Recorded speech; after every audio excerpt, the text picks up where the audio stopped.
போ செத்து போயிருவ. எங்கடா இங்க இருந்த லூட்டு ஒண்ணுத்தையுமே காணோம்.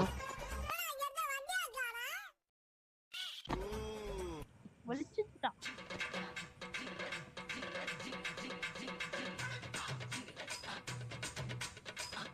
நான் மட்டும் தெரியாம மாட்டிக்கிட்டேன், தனியா வந்துட்டேன். நான் பேர் கிரில்ஸ், பிரிட்டிஷ் ராணுவ படையில் பணிபுரிந்திருக்கிறேன். இப்பொழுது பவுடா கல்லூரிக்கு நான் தான் சொன்னேன். அது பாரு இந்த ஹிந்தி படத்துக்குலாம் டப்பிங் கொடுக்குற மாதிரியே பேசுதுப்பா. யாரு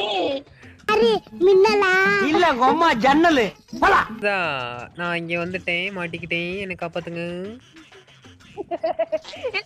இது ஐயோ